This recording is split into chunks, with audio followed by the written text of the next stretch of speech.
We're going to get into the next scripture. It's in the book of Ezekiel, chapter 32, I think it is. This is Ezekiel chapter 32 and 2. Okay, now, like I said earlier today, America isn't going to be mentioned in the Bible as far as being named America, There's a bunch of different names and nicknames that they give America, Speaking on its, more or less, its description, giving a description about it. And another thing, America is more or less,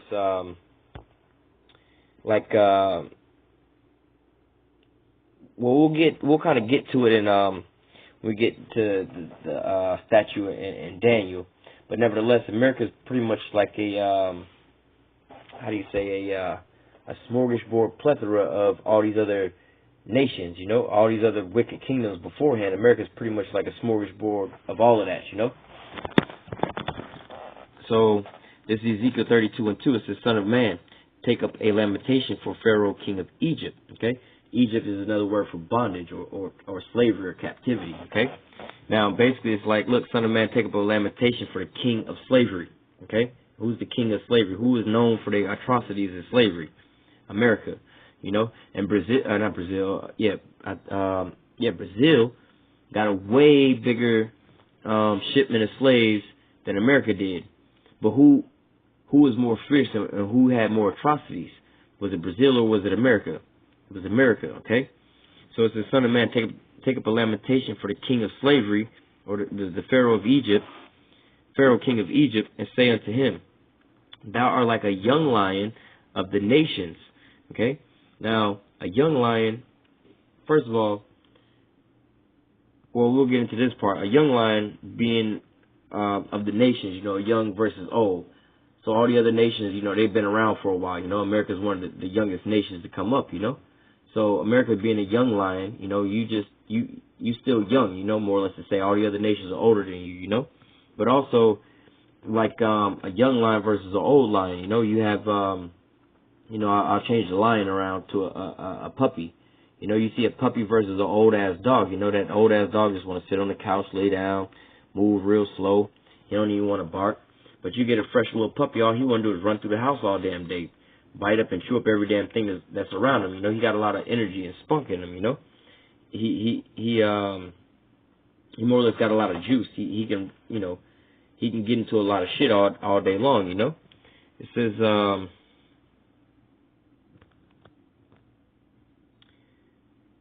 thou art like a young lion of the nations, you still got a lot of juice, what I'm saying, and also you're younger than all the other nations, It says, thou art like a young lion, and thou art as a whale in the sea. Okay? So, you a young lion, but yet you young, but you still fierce. You more fierce than all these other old, tired, worn out nations, But also, you are like a whale in the sea, You're like a whale to a tadpole. You a giant over all these other people, but yet you a baby, you an infant, comparably to all these other nations, It's like, damn, I don't know why my phone keep cutting off. It's like here. But it's like a it's like a real analogy, like David and Goliath. Goliath was like, look, where's why did you send a child to fight me? He's this big champion fighter, and then you got this young child that's there to fight him, But see, David was like a young lion, First of all, he was way younger than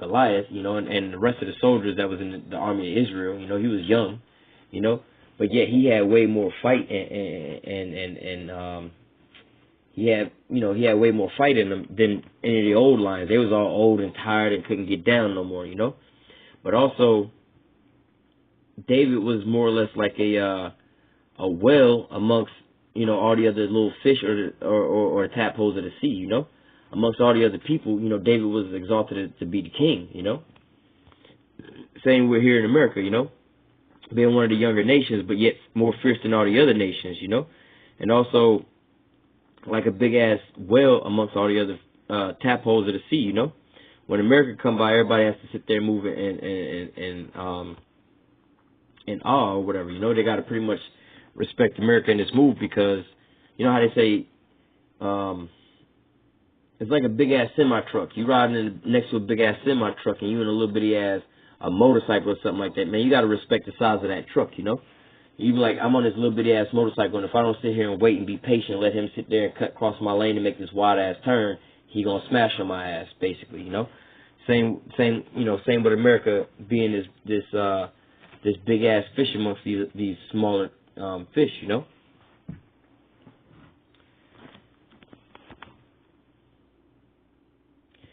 This is the book of Ezekiel chapter 31.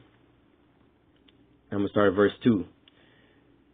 It says, Son of man, speak unto Pharaoh, king of Egypt, and to his multitude, whom are like thou in thy greatness. Okay, and we just read about, this young lion and his big whale versus these other fish, Like, who else is like you in thy greatness, Everybody else is little tadpoles, and you this big-ass whale, Or everybody else is these old, tired-ass lions that can barely roar, and or everybody these old-ass, crippled, seeing-eye dogs, for these old people, and you just a little young, fierce little pit bull, you know what I'm saying? It says, Son of man, speak unto Pharaoh, king of Egypt, and to his multitude, whom are like thou in thy greatness. Behold, the Assyrian. Okay, so see, they didn't switch it up, you see? They said, speak unto the king of Pharaoh, king of Egypt. Okay, then they jump down talking about the Assyrian, all right? Letting you know that this isn't talking about either one of these two land masses. These are two places where we was in major captivity. The northern kingdom went into captivity in Assyria, right before they came over here to America, And the whole house of Israel was enslaved in Egypt, but Egypt is more or less talking about just bondage in general, But in this context, what they're talking about here is in America, So it says, Son of man, speak unto Pharaoh, king of Egypt, and to his multitude, whom art thou like in greatness? Behold, the Assyrian was a cedar in Lebanon with fair branches. All right, now we're going to start getting into some tree talk. We're going to start talking about some trees here. And just like the water that we just broke down in the last, or in Revelations, the water in the mountains, they're not talking about actual water or actual mountains. Again, it's talking about people, okay? It says, Behold, the Assyrian was a cedar in Lebanon with fair branches and with a shadow and shroud of a high stature, and its top was among the thick burrows. So here is giving the translation of what these trees is talking about. These trees is talking about people. Okay, behold, the Assyrian was a cedar in Lebanon. So when we start to talk about these trees, it's talking about this Assyrian, which is talking about America, okay? It says, with the shadow and shroud of a high stature, and its top was among the thick burrows. Again, giving the same analogy of that big-ass fish amongst these little tadpoles, It says, the waters made him great, okay? And what are the waters? These people round about, okay? All these other people made America great, And if you don't believe that, just think about how America became the greatest nation on the planet Earth, How it became the richest. You had all these years in trading, of free labor. You had the transatlantic slave trade, and you had the Southern Kingdom in slavery over here. So down in the South with the cotton and all that stuff, you were selling all those goods, and you didn't have no real overhead. You wasn't paying those people for it. So everything you was selling was just profits. It says the waters made him great. Okay, the people wound up making America great. The deep set him up on high with her rivers running round about his plants, and sent out her little rivers to all the trees of the field. Okay, basically saying like, how do I want to put this? It's pretty much a support system, It's pretty much saying that these other nations are supporting America, one way or another. These, you got 10 different nations giving out 10%. That's going to give us 100% instead of just one nation. Like, let's say America has to output, let's say America has to output 100%, right? But instead of, America doing all that work to output 100%, it can go grab his 10 allies or his 10 supports, and they all put up 10%. So America's now putting out 100%, but it's not really using none of its resources,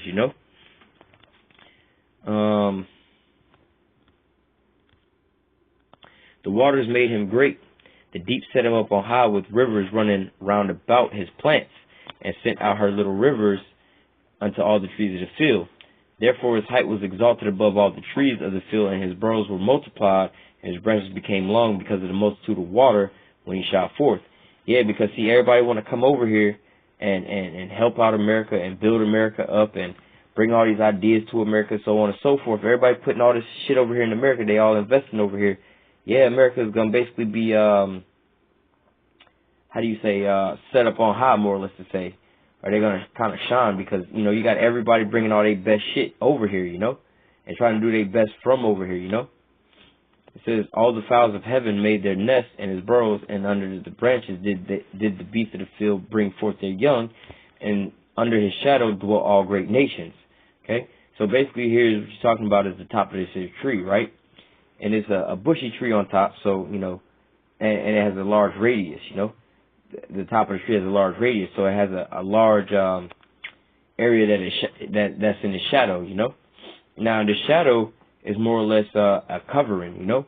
It's sustaining you with certain things. So for the analogy of the trees that they're talking about, you know, this is all an analogy, you know.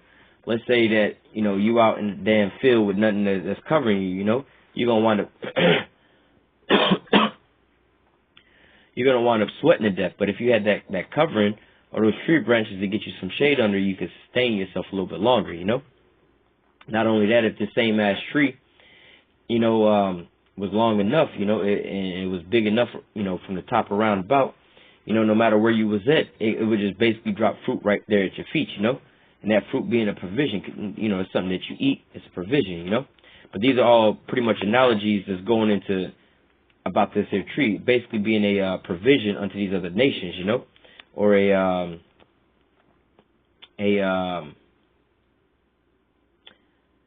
can't even think of the word, but it's basically a damn a dog titty to some puppies, you know. When those puppies are born, you know, then the mama dog titties is pretty much all of its sustainability or its substance, you know. They don't quite know much none, but they got, you know, their eyes ain't even quite open yet. But yet, you know, they know how to get to that damn titty and get that milk until they can get strong enough to open their eyes and get strong enough to actually walk, you know. This is,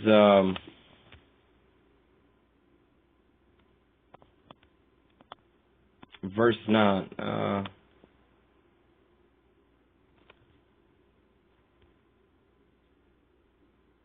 think I skipped something. I'm going to start back at verse 7, just in case I skipped something.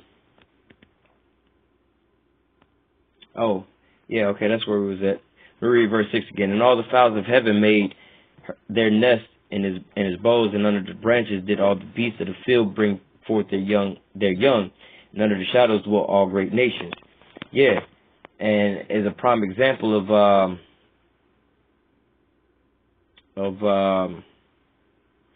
right here it says, and all the beasts of the field bring forth their young.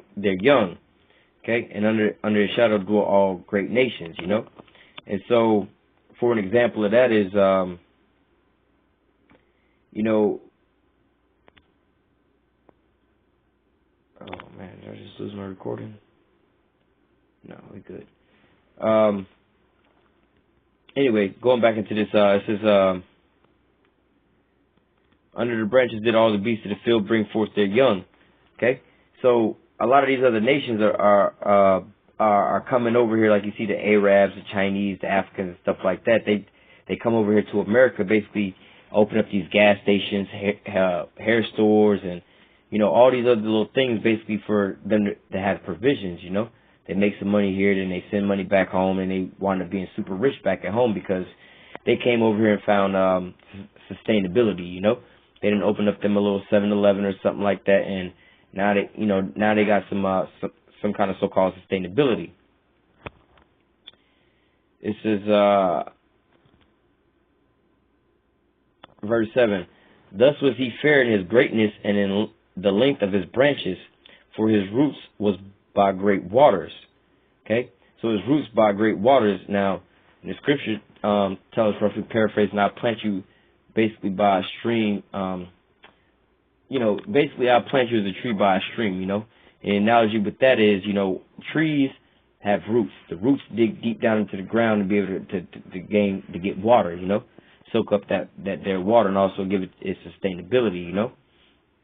But, you know, and if your tree is far from a water source, you know, try to dig its way to, the closest a source of water it has, And let's say, hypothetically, this tree has to stretch itself out a whole mile or 10 miles to the nearest water source, it's going to take a while for that water to get back to the tree, And by the time it does, it might lose some of its, more or less to say, potency. Let's say that tree branch, this is all hypothetical for an analogy. Let's say that 5 mile long tree branch or tree root, starts sweating. Now you're starting to lose some of the damn water in it, So you don't get a good flow and quality of water. However, if this tree is planted right there on the side of the bank, and its roots is just straight down in the water, it's going to have a good, clean flow and stream of good, healthy water, for the most part all the time. And also that, it don't have to go far to transport that water because it's just right there, the roots is right there in the water. So at all points of time, it's just constantly drinking,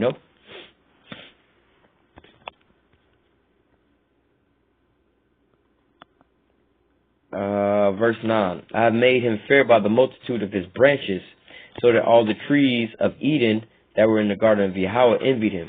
Okay? So, now, jumping off topic for a little bit, when you get into the Adam and Eve story and stuff like that, and they be like, well, where did the other people come from to be able to have kids with them, When in all actuality, it does actually talk about other people being in basically at that time frame in that place, they just spoke of them as trees. So like it says, I've made him, verse 9, I have made him fair by the multitude of his branches, so that all the trees of Eden that were in the garden of Yahweh envied him. So what now? Are these trees, one real tree gonna be jealous of another tree? And if you believe that, that's your God. You serve these false dumb idols, like the Most High say, look, they cut them down out of the woods, they go cut these trees down, and they put faces on them and shit, then they hold them up, So it's not talking about these here trees, it's talking about actual people, okay, or nations. It says I have made him fair by the multitude of his branches, so that all the trees of Eden that were in the garden of Yahweh envied him. Okay, all these other countries, they so-called hate America. They pretty much envy America because they see the shit America get away with and they can't. They see how America is stacking this here money, but they can't.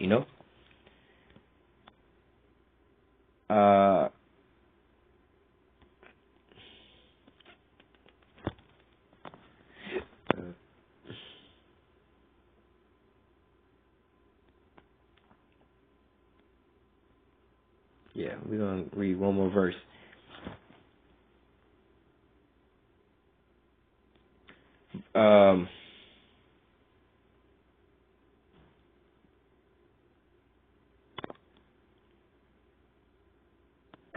The rest of that is basically going to be getting into their basic destruction, more or less to say, getting into their destruction. But we're going to just jump into the next script because, it's already a lengthy video.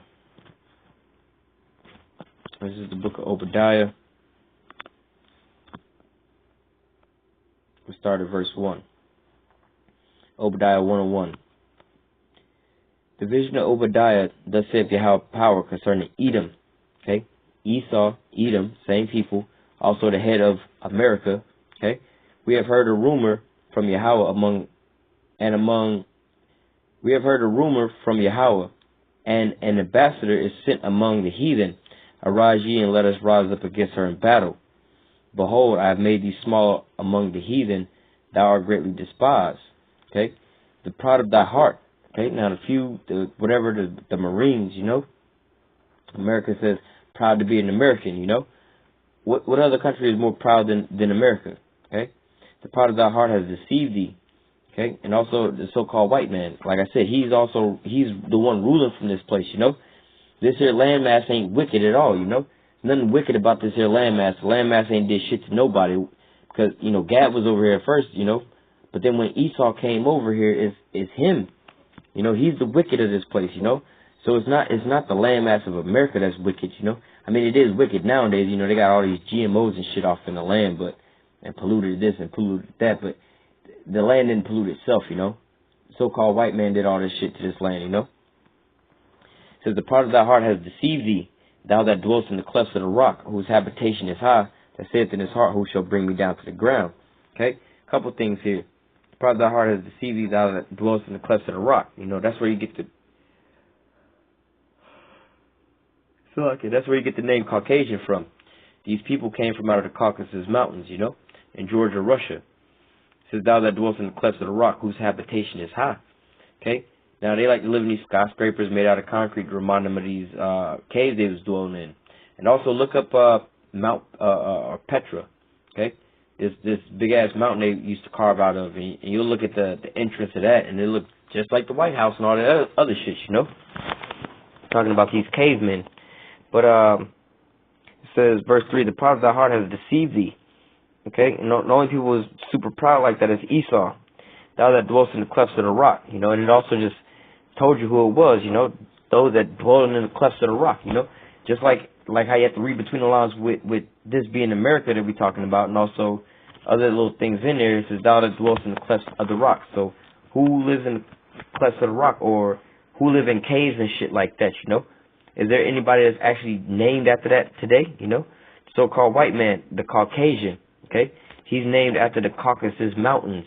And that name Caucasian basically means one that dwells in the Caucasus Mountains, okay? That Caucasian, okay? Thou that dwellest in the clefts of the rock. Says, verse 4, though thou exalt thyself as the eagle, and though thou set thy nest among the stars, thence will I bring thee down, saith Yahweh. Okay? Now, you have them in this space program and Star Wars program, stuff like that, going up into the heavens. But not only that, you know, if you was to like make a list of all the things, man, like, yo, I'm fed up with this, or I'm full, you know what I'm saying? It's more or less like an analogy speaking, because we can go on for days, you know, pedophilia, you have homosexuality, you have GMOs, fluoride, you have the dumbing down of our education, you have thoughts, whores, sluts, gangbangers, drug-ridden fucking America. You know what I'm saying? Like, you just have everything, any and every damn thing going on over here that's just, like, super crazy, you know? It says,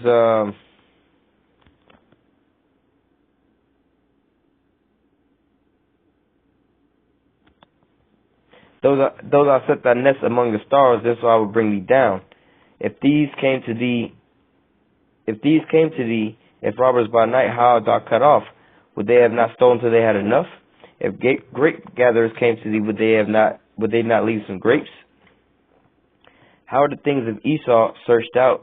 How are the hidden things sought up? Okay, how are we finding out about it? You know, Esau and all his atrocities and his wickedness. You know, whether it be from the transatlantic slave trade, the genocide of the so-called Native Americans. You know, or what about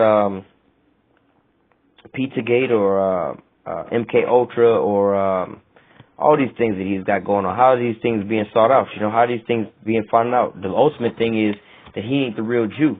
How are these things found out, you know? Now, when we were speaking earlier about the beast that was going to hate the whore and was going to burn her with fire, okay, here's another scripture that backs that up. This is Obadiah 1:7. All the men of thy confederacy have brought thee even to the border. The men that were at peace with thee have deceived thee and prevailed against thee. They that eat thy bread have laid a wound under thee, and there is none understanding in them. So here it's clearly saying, basically, it's like all the men of thy confederacy, all your friends and your partners, they're gonna all turn on you, you know. And who are these other nations that have anything like this? It's really only talking about America. America is being propagated and propped up by these other nations, you know.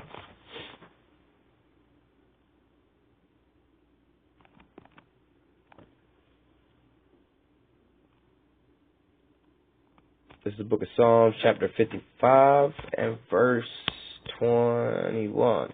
Verse 20. It says, he put forth his hands against such as be at peace with him. He has broken his covenant. All right? Yeah, first and foremost, he did this with the northern kingdom, with Gad and Reuben and stuff like that, you know? Broke all the treaties, you know? And it says, he has put forth his hands against such be at peace with him. You know, there's a lot of people that ain't really beefing, like North Korea, that ain't beefing with America, and then now all of a sudden America want to go over there and start talking that shit. Now North Korea's got to retaliate. Same with Iran. You know, same with the Israelites. You know, they come over here and persecute us for no reason. You know, and we ain't really doing shit to them. Verse 21, the words of his mouth were smoother than butter. You know, and this is why we call him the devil, because he's a deceiver. You know, his words are smoother than butter. All right, but war was in his heart. You know. He can't just come out. George Bush couldn't just come out and tell us in 2001, you know what? We're going to go over to Iraq and we're going to bomb the shit out of them.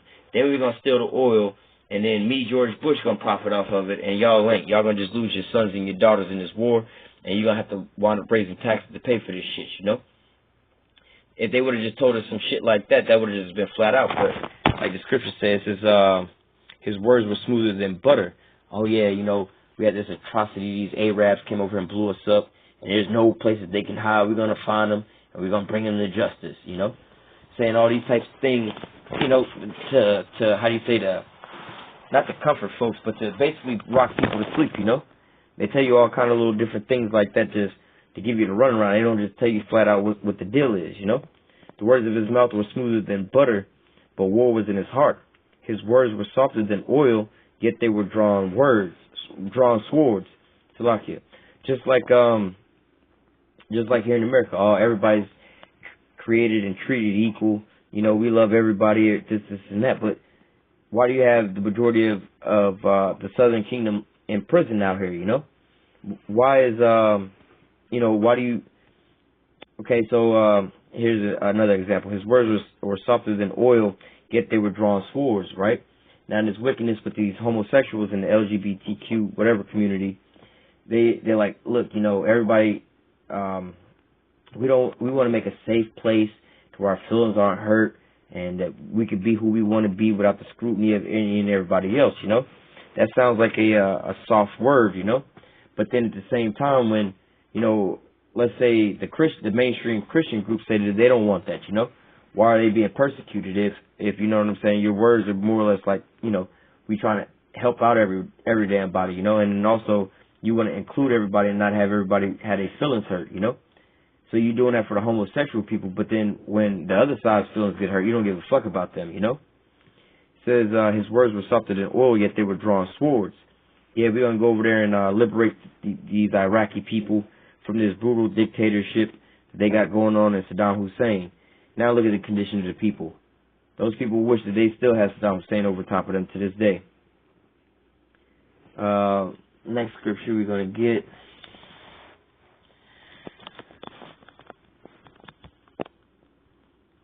Isaiah 14 and verse 4. Thou shalt take up this proverb against the king of Babylon. Okay, now the king of Babylon, again, is interchangeable with Babylon itself, you know. The king of Babylon is ruling Babylon, and you know the things that he's doing is taking place in Babylon, you know. So it's the charge is still being put upon Babylon, you know. It says, "Thou shalt take up this proverb against the king of Babylon and say, How has the oppressor ceased? The golden city ceased." Okay, now that's getting into the destruction of America when when Babylon is fallen. Verse 5 it says, Yahweh have broken the staff of the wicked and the scepter of his rulers. Okay? And this is where we want to get the juice set right here. It says, he who smote the people in wrath with a continual stroke, he that has ruled the nations in anger is persecuted and none hindereth. Now, do a quick Google search and look at America's past wars or current wars in America or basically like the history of America's wars, and you'll see that I believe that there's only 12 years that America was not at war since its birth, you know. So you look at, you know, America's lifespan, and you subtract 12 from that, you'll see basically that it says he smote the people in wrath with a continual stroke. You constantly just beating the motherfucker all the way down, you know. And look over in Syria, you constantly drop, you know, drones and bombing and just constantly just tearing down those people. You know, you can't just have war in one country. It wasn't good enough for you to sit there and just have war in Iraq and just Iraq alone. No, you had to go to Afghanistan too. And you had to go to Libya as well. Now you over in Syria as well, you know. And you're still fighting conflicts in other places, you know. It says, he who smote the people in wrath with a continuous stroke, he that ruled the nations in anger is persecuted and none hindereth. Okay, the whole earth is at rest and is quiet. They break forth in the singing. That's talking about when this place is destroyed. Yea, the fir tree is rejoiced at thee, and the cedar trees of Lebanon, saying, since thou art laid down, no fellow has come up against us. So again, this is talking about after their destruction. But getting back to this prophecy, description of them, it says, hell from beneath is moved for thee to meet thee at thy coming. Okay, so if I know more or less to say that, let's say you're a celebrity, and I got me a store inside the mall, and I know that you're good for coming in to my shoe store and buying up every damn thing, and I want you to feel comfortable. I'll basically cut off, shut the doors to my store and let you shop in there privately, because I know you're going to wind up spending enough money. You're going to spend as much money as you want, and I'm going to get a lot of sales, So I basically just moved everybody out of the way, or cut everybody else off from coming inside to move all your obstacles out of the way, more or less to say. I prepared something for you. I prepared this spot for you to sit here and shop, because I know you're going to go through the store and you're going to be fucking up a bunch of shoes. You're going to be going through this and going through that, so I want you to take your time, Same here. It says, hell from beneath is moved for thee to meet thee at thy coming, So like we read in Revelation, talk about that red horse, and with the great sword, and also I believe it was the pale horse. Why does my phone keep going off? Like that pale horse, where maybe forget my damn where death and hell followed. Everywhere America goes, you better prepare for death and hell. Hell from beneath is moved to meet thee at thy coming. You know what I'm saying? I know you about to bring that hell, so come on with it, It stirreth up the dead for thee, even all the chief ones of the earth. It has raised up from their thrones all the all the kings of the nations. Alright? And with that, we're going to cut this video, and we're going to come back on the next side over it and start back at verse 10.